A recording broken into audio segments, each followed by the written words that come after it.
Hello guys, welcome back to your channel. Begin करते हैं आज की क्लास, जो कि हमारी मिडिवल हिस्ट्री की चल रही है। ठीक है, आज हम डिस्कस करेंगे मुगल एम्पायर। ठीक है, मुगल एम्पायर में जो भी इम्पोर्टेंट है, जितने भी हमारे मुगल रूलर्स रह चुके हैं, चाहे बाबर हो, हुमायूं हो, अकबर हो, जहांगीर हो, शाहजहां हो, औरंगजेब हो, इनके बारे में थोड़ा डिटेल में हम पढ़ेंगे आज। ठीक है, और किस तरह से प्रीलिम्स में इस एरिया से क्वेश्चंस आते हैं, कुछ पीवाईक्यू भी हम डिटेल में एनालिसिस करेंगे। ठीक है, जो भी ये कंटेंट है, जो भी ये नोट्स हैं, ये आप लोगों के लिए फ्री ऑफ कॉस्ट है। जो भी बच्चे अभी नए जुड़े हैं या पहली बार ये वीडियो देख रहे हैं, ये चैनल उत्तराखंड के एग्जाम्स के लिए है स्पेसिफिकली। लेकिन जो स्टेट पीसीएस के अदर स्टेट पीसीएस के एग्जाम्स भी हों, चाहे यूपी का हो, मध्य प्रदेश, बिहार, ठीक है, राजस्थान, उसके लिए भी पूरी पूरी तरह आपका यूजफुल है। बिकॉज जो भी मैं प्रीलिम्स का भी क्रैश कोर्स स्टार्ट करा है मैंने, उसमें जो भी आपका जीएस का मैं कंटेंट आपको दूंगी, मेरे खुद के हैंडमेड नोट्स हैं, वो खुद की मैंने रिसर्च से मेहनत से बनाए हैं, वो सारे एग्जाम्स में रेलिवेंट होंगे। जिस भी एग्जाम में जीएस आ रही है, चाहे वो एसएससी का एग्जाम हो आपका, चाहे वो यूपीएससी का एग्जाम हो। ठीक है, तो जो भी बच्चे नए जुड़े हैं इस चैनल से, इसे सब्सक्राइब कर लीजिए, लाइक कर लीजिए, शेयर कर लीजिए, और एस्पिरेंट्स के साथ इसको शेयर कीजिए, ताकि वो भी आपके इस प्लेटफॉर्म के साथ जुड़ सके एंड मुझे भी मोटिवेशन मिले कि मैं इसे कंटिन्यू करूँ आगे। ठीक है, बिगिन करते हैं। मुगल एम्पायर हमारा आज का टॉपिक होने वाला है। इसमें इस टाइप के क्वेश्चंस बहुत आते हैं। हमने पिछली वीडियो में भी डिस्कस किया था कि बैटल ऑफ खानवा कहाँ हुआ था, किसके बीच में हुआ था, या बैटल ऑफ पानीपत कहाँ हुआ था, ये जगह कहाँ पर है, वेस्ट बंगाल में है, कहाँ पर है, बैटल ऑफ प्लासी कहाँ हुआ था।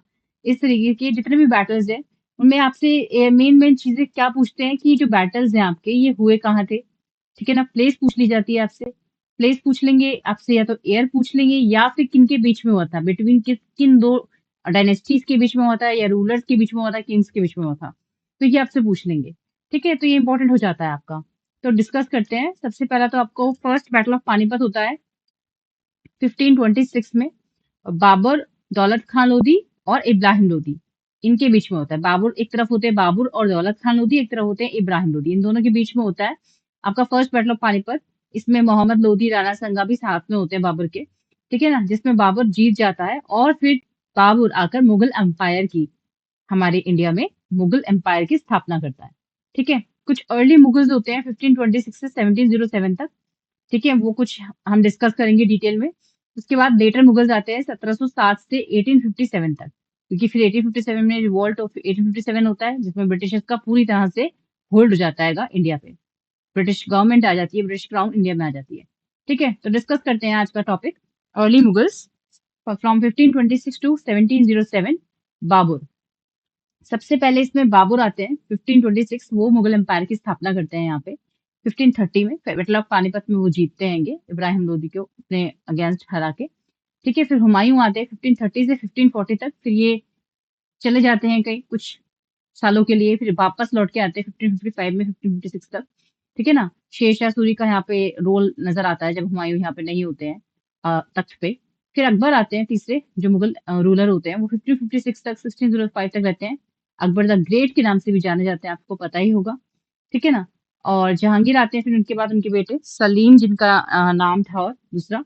फिर 1605 से 1627 तक ये रूल करते हैं। फिर शाहजहां आते हैं, वर्ल्ड फेमस है, ताजमहल इन्होंने बनवाया है 1627 से 1658 तक। फिर औरंगजेब आते हैं, जो काफी कट्टरपंथी के लिए जाने जाते थे। 1658 से 1707 तक इन्होंने रूल किया था। तो एक तरीके से अकबर और शाहजहां ने ही सबसे ज्यादा रूल किया था मुगल एम्पायर में। लेकिन अकबर अच्छे कामों के लिए भी था, मैट्रिमोनियल अलायंसेस करने के लिए भी था, इतना कट्टरवाद उसमें नहीं था। ठीक है, उसकी वाइफ थी जोधा भाई, हिंदू वाइफ थी। उन्होंने हिंदू टेम्पल, कृष्ण टेम्पल को भी बनवाने की अनुमति दी अपने महल में। तो वो काफी स्ट्रिक्ट नहीं थे इसको लेके। लेकिन औरंगजेब काफी स्ट्रिक्ट थे, वो काफी ज्यादा ही रिलीजियस नेचर के थे अपने रिलीजन में। वो बाकी मंदिर और टेम्पल्स को उन्होंने तबाह करवाया था, है ना, और काफी ज्यादा स्ट्रिक्टनेस उन्होंने दिखाई थी रिलीजन को लेके। तो इसलिए वो इस चीज के लिए ज्यादा जाने जाते हैं। तो बिगिन करते हैं, कुछ इंपॉर्टेंट बैटल्स पढ़ लेते हैं जो बाबर के टाइम पे हमारे हुए। तो फर्स्ट आप देखते हैं 1526 से 30 तक, कुछ करीबन 4 सालों तक बाबर ने ही राज किया। European technique of war was introduced by Babur, used of gun and artillery etcetera. European techniques जो वॉर में यूज होने लगी, जैसे गन वगैरह यूज होने लगी। पहले तो तलवारों से ही लड़ा जाता था, घोड़े वगैरह से लड़ा जाता था, हाथियों से, इन सब से चीजों से लड़ा जाता था। लेकिन बाबर अपने साथ यूरोपियन टेक्निक लेके आए वॉर की, जहाँ पे वो गन वगैरह यूज करते थे। ठीक है ना, conquest of India by Babur. First battle of Panipat Babur लड़ते हैं 1526 में between the Babur and Ibrahim Lodi. ये मेनली होता है अफगान के बीच में, अफगान और बाबर के बीच में होता है, ये इब्राहिम लोधी के बीच में, जिसमें बाबर जीतते हैं और मुगल एम्पायर की स्थापना करते हैं। फिर बैटल ऑफ खानवा, दूसरा युद्ध लड़ते हैं, वो राजस्थान के जो रीजन में है वहां लड़ा गया था ये 1527 में बिटवीन बाबर एंड राणा संगा ऑफ मेवाड़। मतलब वो राणा संगा जो इनके साथ मिला हुआ था फर्स्ट बैटल ऑफ पानीपत में, अब उसी के अगेंस्ट बाबर युद्ध लॉन्च कर देता है बैटल ऑफ खानवा में। ठीक है, वो मेवाड़ के राजा थे राजस्थान के, वहां वो युद्ध होता है और यहाँ पे भी ये जीत जाते हैं। फिर बैटल ऑफ चंदेरी होता है मालवा में, जो कि मध्य प्रदेश में पड़ता है। 1528 में बैटल होता है, बैटल ऑफ चंदेरी, जो बिटवीन बाबर एंड मेघरी राय के बीच में होता है, जो कि राजपूत थे। फिर बैटल ऑफ घाघरा होता है, ये बिहार में 1529 में बिटवीन बाबर एंड मोहम्मद लोधी। तो मोहम्मद लोधी ये भी शामिल था पानीपत के बैटल में इनके साथ, लेकिन इनके अगेंस्ट भी अब युद्ध शुरू हो जाता है। तो बाबर और मोहम्मद लोधी के बीच में बैटल ऑफ घाघरा होता है। तो आप देख सकते हो क्रोनोलॉजिकल ऑर्डर में 1526 में बैटल ऑफ पानीपत हुआ, 1527 में आपका बैटल ऑफ खानवा हुआ, 1528 में आपका बैटल ऑफ चंदेरी हुआ, फिर 1529 में आपका बैटल ऑफ घाघरा हुआ। तो ये मेनली 4 इंपॉर्टेंट युद्ध हैं जो कि बाबर ने लड़े थे और मुगल एम्पायर की एक स्ट्रॉन्ग नींव डाली थी इंडिया में। ठीक है, इस टाइप से क्वेश्चन कई बार आ चुके हैं पीवाईक्यू में, देख लेना आप। ठीक है, तो इन क्वेश्चन को, इन स्टैटिक क्वेश्चन को अगर अब भी आप गलत करते हो इतना बताने के बाद भी, और फिर प्रीलिम्स के एग्जाम जाके अगर ऐसा कोई क्वेश्चन आता है उसे गलत करके आ जाते हो, तो फिर प्रीलिम्स कैसे क्लियर होगा? Tell me. तो जो भी कंटेंट दे रही हूँ उसको बार बार रिवाइज कीजिए, चाहे खुद के नोट बना लिए, खुद के हैंडराइटिंग में करिए, या तो पीडीएफ दे दूंगी मैं टेलीग्राम ग्रुप पे, पीडीएफ से पढ़िए, लेकिन प्लीज रिवीजन कीजिए, खूब लर्न कीजिए, बहुत बार पढ़िए, एक बार में याद नहीं होगा ये चीजें। ठीक है, ओके, बिगिन करते हैं अब। नेक्स्ट, हुमायूं। ये था, हमने बाबर के बारे में पढ़ा। अब हुमायूं के बारे में कुछ पढ़ लेते हैं। देखो 1530 से 40 तक मैंने बताया ये था, उसके बाद ये एग्जाइल कर जाता है। तो देखते हैं, बैटल ऑफ चुनार इन्होंने फॉट किया था। तो ये भी आ जाता है कभी कभी, battle of Chunar was fought by which Mughal emperor. आपको 4 नाम दे देंगे, अकबर या हुमायूं या जहांगीर एक्सेट्रा, आपको पता होना चाहिए। It was fought by Humayun in 1532 Sher Shah Suri और शेर खान के against. Then battle of Chausa आता है, 1539 में लड़ा जाता है battle of Chausa. Then battle of Bilgram आता है, 1540 में लड़ा जाता है। देन बैटल ऑफ कन्नौज आता है, ये भी सेम होता है, ये भी 1540 में, एक तरीके से सेम ही है, जो अलग अलग नाम से दे दिया 1540 में। Here Humayun was defeated, his exile from India from 1540 to 1550। इस वॉर में हुमायूं हार जाते हैं और वो एग्जाइल कर जाते हैं। 1540 से 55 तक गैप हो जाता है एक तरीके से मुगल एम्परर का। यहाँ पे कोई मुगल एरा नहीं होता, कोई मुगल रूलर नहीं होता है। On 14th of February, on 14th of February, Babur was born and Akbar became the king on different year। Okay, ये सिंपल सा एक स्टैटिक पॉइंट है कि अकबर जिस दिन राज गद्दी पे बैठता है उसी दिन बाबर बॉर्न हुआ था। तो ये अलग अलग, ऑफकोर्स अलग अलग सालों में रहा होगा, लेकिन एक फैक्ट था जो मैंने इस तरह लिख दिया था। अगर होप सर कहीं काम आ जाए तो आप यूज कर लीजिएगा इसे। ओके, मैंने पिछले वीडियो में पूछा था कि उसमें लिखा था ना कि जो हुमायूं नामा है वो किसने लिखी है, तो गुलबदन बेगम आंसर था। वो कौन थी, मैंने रिलेशन पूछा था। ठीक है, आपसे कमेंट में पूछा था मैंने, क्या रिलेशन था हुमायूं का गुलबदन बेगम से, तो शी वॉज द सिस्टर, वो सिस्टर थी हुमायूं की। ठीक है, इस तरह से क्वेश्चन इंपॉर्टेंट होते हैं। अगर मैं आपसे कोई क्वेश्चन दे रही हूँ, आपको कमेंट में डालने के लिए आंसर बोल रही हूँ, तो आपको देना है वो आंसर। अगर मुझे कोई रिस्पॉन्स नहीं मिलेगा तो मैं अगली बार से इतना एफर्ट नहीं डालूंगी। ठीक है ना, अगर आप चाहते हो मैं इस कंटिन्यू करूँ चैनल को, तो आप इसको और बच्चों के साथ शेयर कीजिए, और जितना हो सके इसको आप प्रमोट कीजिए, इसको आप पूरी वीडियो को पूरा फुल ऑन देखिए, मुझे पता चल जाएगा कौन कर रहा है कौन नहीं कर रहा है।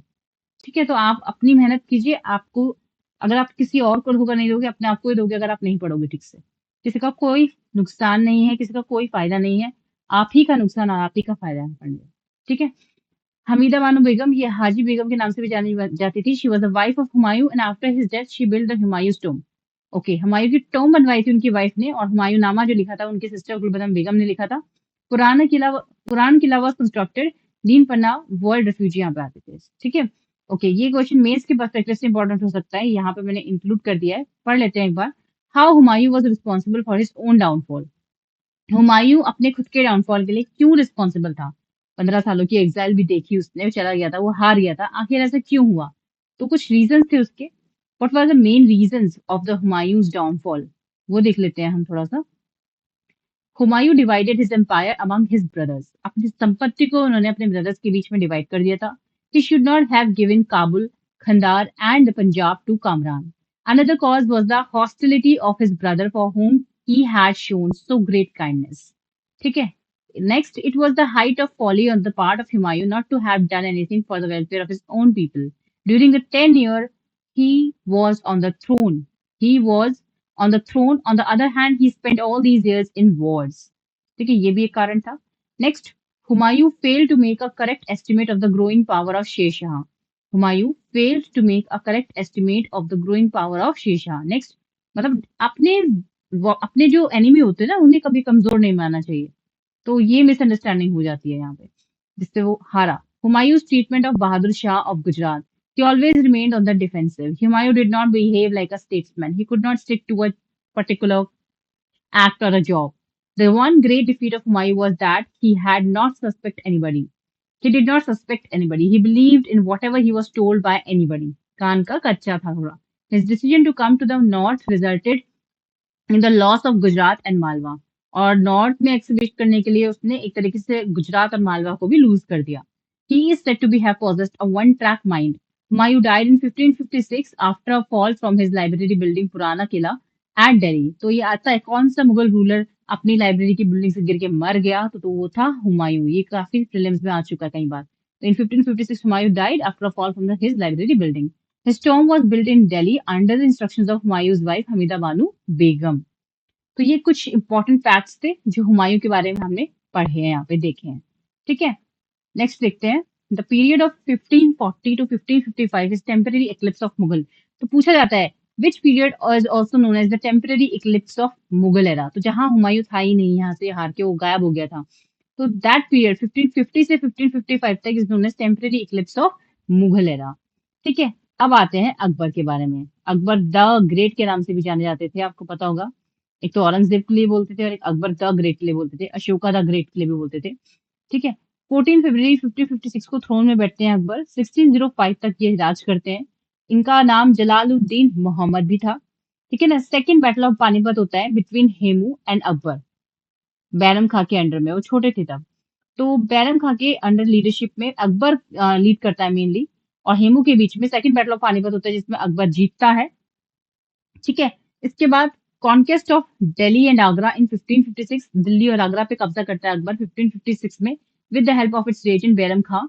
Then conquest of Gwalior, Ajmer and Jaunpur in 1556 to 60 के बीच में. Then Malwa from 1560 to 62 against Baz Bahadur, Afghan ruler of Malwa. इनके अगेंस्ट ये मालवा को भी कैप्चर कर लेता है, होल्ड पे रखता है. गोंडवाना मध्य प्रदेश में लाई करता है in 1564 against Rani Durgavati and her minor son Vir Narayan. यहाँ पे भी ये कब्जा कर लेते हैं. फिर देन चित्तौड़ जो मेवाड़ में है आपका, ये 1568 में अकबर इस पे कब्जा कर लेता है against Rana Uday Singh. Then Ranthambore and Kalinjar in 1569. Gujarat in 1570 and 73. ये इंपॉर्टेंट क्यों जाता है, क्योंकि हमें पता है जब अकबर ने यहाँ विक्ट्री हासिल की थी तो इसकी खुशी में उन्होंने बुलंद दरवाजा का निर्माण करवाया था फतेहपुर सीकरी में. Ruler Muzaffar Shah to commemorate his victory over Gujarat, Akbar renamed his capital as Fatehpur Sikri. अपनी कैपिटल का नाम ही फतेहपुर सीकरी रख दिया एंड बिल्ड द बुलंद दरवाजा देयर. ओके, तो ये इंपॉर्टेंट आ जाता है. देन बिहार एंड बंगाल को कैप्चर किया 1574-76 में अगेंस्ट दाऊद खान. देन काबुल को कैप्चर किया 1585 से 86 के बीच में. Raja Birbal died during this campaign. तो काबुल की कैंपेन के दौरान पे राजा बीरबल की डेथ हो गई थी. देन कश्मीर को कैप्चर किया, कश्मीर सिंध एंड कंधार रीजन को कैप्चर किया 1586 से 95 के बीच में, जिसमें रूलर जो थे आपके उजफ शाह एंड सिंध एंड मिर्जा थे यहाँ पे अलग अलग जगह पे. तो ये तो अकबर के जो नॉर्थ के एक्सपीडिशंस थे उन्होंने जो हासिल किए वो था. अब डेक्कन में, साउथ में उन्होंने किस तरह से अपना दबदबा जमाया वो देखते हैं. 1591 से लेके 1601 तक यहाँ पे अकबर डेक्कन में इन्वेट करते हैं. Whole of the Deccan territory was divided into 3 provinces. 3 main provinces में डेक्कन टेरिटरी डिवाइडेड थी आपकी. पहली बेरर, दूसरी अहमदनगर, तीसरी Khandesh. And it was put under the charge of Prince Daniyal. ठीक है. Rajput policy of Akbar. Rajput policy of Akbar क्या थी? He took various measures to create friendly relations with the Rajputs. Matrimonial alliances, ठीक है ना, जैसे equality of status देना, matrimonial alliances, high jobs यानी कि he appointed राज भगवान दास and राजा मान Singh to high military command. Raja तोदरमल, Raja Birbal became very close to Akbar. ठीक है ना. Then aggressive policy towards unbending Rajput also, ये भी एक कारण रहा. रिलीजियस टॉलरेशन, जैसे कि मैंने बताया उन्होंने कृष्ण मंदिर भी बनवाया था अपनी पत्नी जोधाबाई के कहने पे। Social reforms, he forbid the practice of Sati and child marriage and encouraged window remarriage also. Social reforms पे भी उन्होंने ध्यान दिया। Abolition of jizya, pilgrimage and other oppressive taxes in 1564. Then in 1563 Akbar abolished the pilgrim taxes on Hindu also. तो कहीं ना कहीं वो थोड़ा अच्छे काम भी कर रहे थे, सबको साथ लेने को चल रहे थे। देखो ये यार सारे पॉइंट्स जो मैंने आपको दिए हैं यहाँ पे 8 पॉइंट्स, ये मेंस पॉइंट ऑफ व्यू से भी इंपॉर्टेंट हो जाते हैं, वहां भी आप इसे लिख सकते हो। तो ये लेक्चर आपको कहीं ना कहीं मेंस में भी हेल्प करेगा, कुछ कुछ पॉइंट्स कुछ कुछ जगह पे। ठीक है ना, बाकी तो सब कुछ ऑलमोस्ट फैक्चुअल है इसमें। कुछ मैंने इंपॉर्टेंट नोट्स भी यहाँ पे डाल दिए, जैसे कि आप देख सकते हो यहाँ पे। इन 1572 Akbar captured Gujarat and in memory of that he built the Fatehpur Sikri at Agra. वही मैंने दोबारा रिपीट करवाया है और अपने कैपिटल का नाम फतेहपुर सीकरी कर दिया उन्होंने। शेर शाह सूरी जो 1540 से 45 तक के बीच में थे, वो एक एथनिक पश्तून थे। Sher Shah took control of the Mughal Empire in 1538, famous for his administration and land revenue policies. He abolished the zamindari system in India and introduced new land revenue policy, जिसमें 1/3 ऑफ द प्रोडक्शन किंग को देना होता था। ये शेरशाह सूरी का। तो Sher Shah basically history में अपने एडमिनिस्ट्रेशन के लिए जाना जाता था, जिसको बाकी आने वाले रूलर्स ने अपनाने की सोची भी थी। ठीक है, तो ये था कुछ इंपॉर्टेंट फैक्ट। ठीक है, ओके। दीन इलाही, दीन इलाही क्या था? 1582 में स्टैब्लिश हुआ था Din Ilahi. It was originated basically in 1575। He constructed a new building known as Ibadat Khana. In 1579, he read the Khutbah in his own name and became the spiritual as well as political head of its own subject. That was Deen Ilahi. Principles क्या थे इस दीन इलाही के अंदर में? God is one and Akbar is his Khalifa. ठीक है ना, अल्लाह अकबर आपने सुना होगा जब अजान वगैरह लगती है तो इस तरह से आता है ना। तो उनके इसमें क्या था कि गॉड एक ही है, गॉड इज वन, और अकबर उनके खलीफा हैं, the representative on earth. Khalifa means the representative on earth. Second, the members of divine faith on meeting each other uttered Allahu Akbar and Jalale Jalahu. I'm sorry अगर कुछ गलत interpret हो रहा है या फिर गलत मैं बोल रही हूँ तो सॉरी फॉर दैट। ठीक है। Third, every member of divine faith was expected to be always ready to sacrifice to the emperor property, life, honor and religion. जितने भी मेंबर थे जो डिवाइन फेथ के, वो रेडी थे सैक्रिफाइस करने के लिए, चाहे वो प्रॉपर्टी हो, चाहे लाइफ हो, चाहे ऑनर हो, चाहे रिलीजन हो। ठीक है ना। नेक्स्ट, कुछ इंपॉर्टेंट पॉइंट अकबर पॉलिसीज के हिसाब से वही देख लेते हैं। In 1562 he ban on forcible conversion of war prisoners into slaves. ये एक अच्छा काम किया था अकबर ने। Then in 1562 Akbar married Harkabai, जिसका नाम जोधाबाई के नाम से भी जाने जाती थी वो, आप राजपूत प्रिंस, एंड उनको बाद में उनका नाम मरियम उल जमानी पड़ गया। ठीक है, उनकी फेवरेट पत्नी थी ये। जो आने वाले उनके और रूलर थे मुगल के, वो इन्हीं से जन्मे थे, वो जोधाबाई की ही संतान थे। जैसे आपके जहांगीर हो गया, आपके शाहजहां हो गया, वो एक हिंदू मदर के ही बच्चे थे। ठीक है, ओके। फोर्थ पॉइंट हो गया, थर्ड के बाद fourth point, all members were required to bow their heads and offer सजदा। जितने भी मेंबर्स हैं उनको अपने हेड बो करने थे और सजदा ऑफर करना था। Every member was to give party on his birthday and provide his functions fee. Next, members were required to abstain from meat eating. ये भी इंपॉर्टेंट पॉइंट है। Next, they were expected to show respect to other religion as well. ये एक अच्छा काम था जो अकबर के टाइम पे हुआ था। रिलीजियस टॉलरेंस देखने को मिली थी यहाँ पे। they want to not marry old women and minor girls। ये भी एक अच्छा काम था, एक तरीके से ban on the child marriage and ये चीज हमें ज्यादा प्रोत्साहित करने को मिली, देखने को मिली यहाँ पे।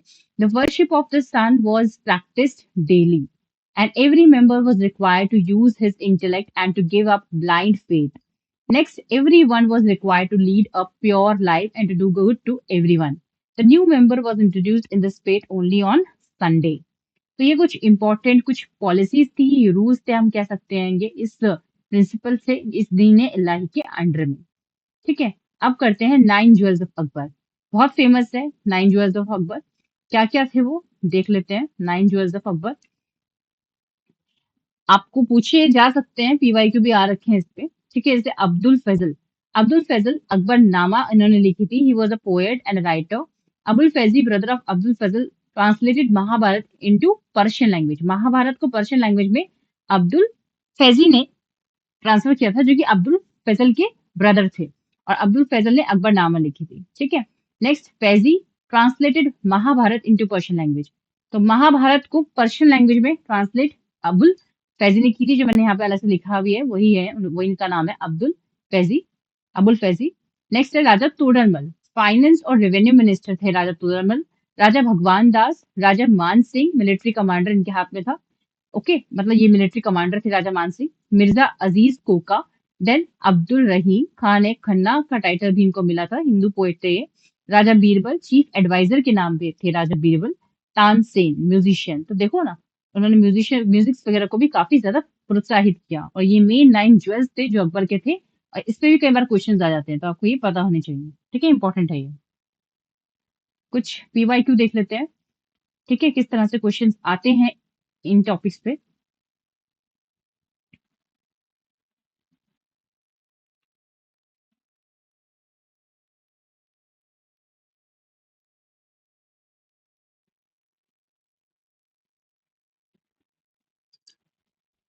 ओके, ठीक है, तो ये हमने कवर कर लिया अपना मेन प्रिंसिपल्स। अब हम पीवाईक्यू डिस्कस कर लेते हैं। ठीक है, ये इंपॉर्टेंट होते हैं पीवाईक्यू, हमेशा इंपॉर्टेंट है। अब हमेशा आपको उसको बार बार रिवीजन करना है, देखना है कि कहाँ से किस तरह से क्वेश्चन आ सकते हैं, वो रिपीट कितने बार हो रहे हैं, वो कितने इंपॉर्टेंट है, उस स्पेसिफिक एरिया को अच्छे से एनालिसिस भी करना है आपको। ठीक है, उससे पहले just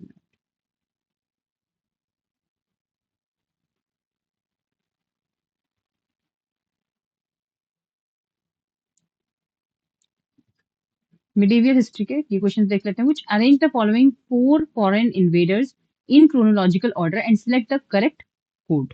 select the correct code.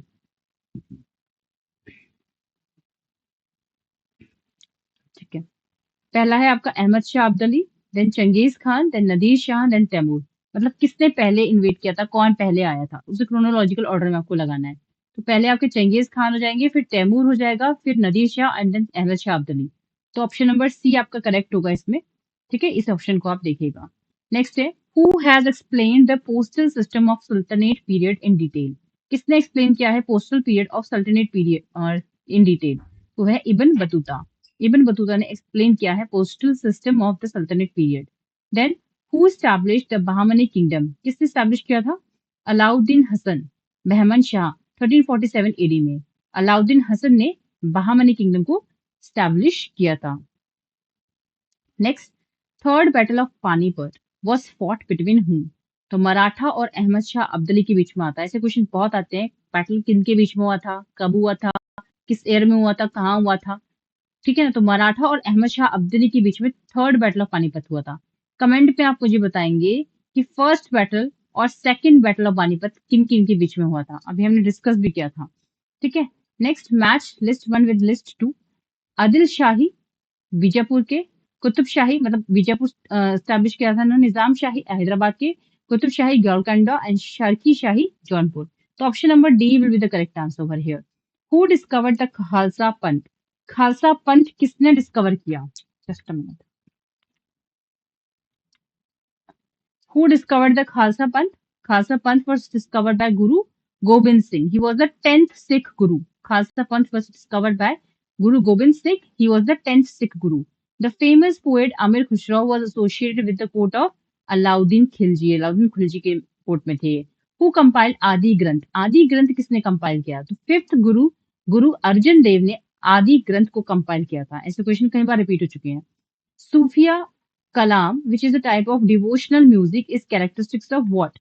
It is of Kashmir. So Sufia Kalam is the devotional music and is characteristics of Kashmir. कुछ 2-3 MCQ होमवर्क के लिए हैं आपके। During Mughal administration, the district was known by what? During the Mughal administration, district को क्या कहा जाता था? ये आंसर आप मुझे कमेंट में बताओगे। Who had composed आदि ग्रंथ और गुरु ग्रंथ साहिब? आदि ग्रंथ या गुरु ग्रंथ साहिब किसने कंपोज किया है? गुरु नानक देव ने, गुरु तेग बहादुर ने, गुरु गोविंद सिंह ने या गुरु अर्जन देव ने? देख लीजिए, कई बार रिपीट हो चुका है। अब मुझे इसका आंसर कमेंट में चाहिए, मैं नहीं बताऊंगी इसका आंसर आपको। Who established Vijayanagara empire? हमने अभी अभी ऊपर डिस्कस किया था, किसने स्टैब्लिश किया था विजयनगर एम्पायर? विजय राय ने, हरिहरा टू ने या हरिहरा एंड बुक्का ने, सिर्फ बुक्का टू ने? दो जनों के नाम है साथ में, उन्होंने एम्पायर विजयनगर एम्पायर की स्टैब्लिशमेंट की है। Next, famous poet Amir Khusro was related to the court of which ruler? जो फेमस पोएट है आमिर खुसरो, वो किसके कोर्ट से, कोर्ट ऑफ विच रूलर देखे जाते हैं बेसिकली? नवाब आसिफउद्दौला के, गयासुद्दीन बालबन के, मोहम्मद शाह रंगीला के, या कुतुबुद्दीन ऐबक के? इसका क्या करेक्ट आंसर है वो आपको बताना है। तो ये 4 मैंने क्वेश्चंस आपको पीवाईक्यू हैं, मैंने आपको होमवर्क के लिए दिया है, यानी कि आपको इसे ढूंढकर सही आंसर मुझे कमेंट में बताना है। ठीक है? और जो बच्चे बता रहे हैं, जो बच्चे मुझे दिखेगा कि एफर्ट कर रहे हैं और उनको मेरे से रिलेटेड कुछ भी हेल्प चाहिए होगी, I will be always ready for them. और जो टाइम पास कर रहे हैं और जो इग्नोर कर रहे हैं मेरी बातों को, जो कमेंट भी नहीं करना चाह रहे हैं आंसर, इट्स ओके। अगर आप नहीं करना चाह रहे हो ठीक है, लेकिन प्लीज अपने लेवल पे इनके क्वेश्चंस के आंसर्स ढूंढिएगा जरूर। इसका बेनिफिट आपको पता होगा कि मान लो अगर एग्जाम में रिपीट होता है तो आप भूलोगे नहीं इस आंसर को, क्योंकि आपने खुद रिसर्च किया होगा। ठीक है, चलो आज की क्लास यही एंड करते हैं, मिलते हैं अगली क्लास में। तब तक के लिए आप पढ़ते रहिए, मेहनत करते रहिए। कोई कंटेंट कहीं आपको कोई दिक्कत हुई हो, कुछ समझ ना आया हो, तो आप please free to tell me. ठीक है ना? चाहे टेलीग्राम ग्रुप से आप मेरे साथ जुड़िए, या मैंने व्हाट्सएप ग्रुप भी अपना स्टार्ट किया, उससे जुड़ना चाहे आप उससे जुड़िए, उससे मैसेज कीजिए, कमेंट के through, at whatever play best you want. और साथ ही साथ बहुत बच्चे मेंस की क्लास के लिए भी बोल रहे हैं, तो मैं मेंस की क्लास भी लेके आऊंगी, साथ में मैं सीसैट की क्लासेस भी लेके आऊंगी। जो भी पीवाईक्यू है, सीसैट में आपको कुछ अलग से करने की जरूरत नहीं है, पिछले पेपर्स को मैं डिटेल में एनालिसिस कराऊंगी आपको। ठीक है, you don't worry about that. CSAT का पूरा पेपर मैं वीडियो लेके आऊंगी, जिसमें पूरा पेपर, कंप्लीट पेपर मैं आपको कराऊंगी। 1.5-2 घंटे की जो भी वीडियो बनेगी वो बनाएंगे हम, और पूरा पेपर मैं आपको सॉल्व आउट कराऊंगी। ठीक है, आपने अगर पीवाईक्यू ही कर लिया, पिछला पेपर भी कर लिया 3-4, वो मोर देन इनफ है सीसैट के लिए, क्योंकि आपको सिर्फ पासिंग मार्क्स चाहिए, आपको फुल मार्क्स नहीं लाने, आपको वो क्वालिफाइंग नेचर का है, उसकी आपकी मेरिट नहीं बनेगी उससे। ठीक है, तो don't worry about CSAT and don't worry about mains, वो कवर अप कर लेंगे हम। लेकिन अभी मेन जो चीजें हैं, जिसका बहुत सारा कंटेंट पढ़ना है आपको, उस एरिया पे फोकस करके हम उसे फटाफट खत्म करते चलते हैं। मिडिवल की कुछ और 2-3 क्लासेस बची होंगी मैक्सिमम। ठीक है, उसे कवर अप करके फिर हम एंशियंट हिस्ट्री कवर अप कर देंगे। उसके बाद फिर हम आएंगे अपना ज्योग्राफी या पॉलिटी, जो भी एक टॉपिक होगा, आपको जो करना है पहले, जो आप पढ़ना चाहते हो, पॉलिटी या ज्योग्राफी, कमेंट में मुझे बताइएगा, मैं फिर उस सीरीज को लेके आऊंगी। ठीक है, तो मिलते हैं अगली वीडियो में, तब तक के लिए पढ़ते रहिए, मेहनत करते रहिए। All the best.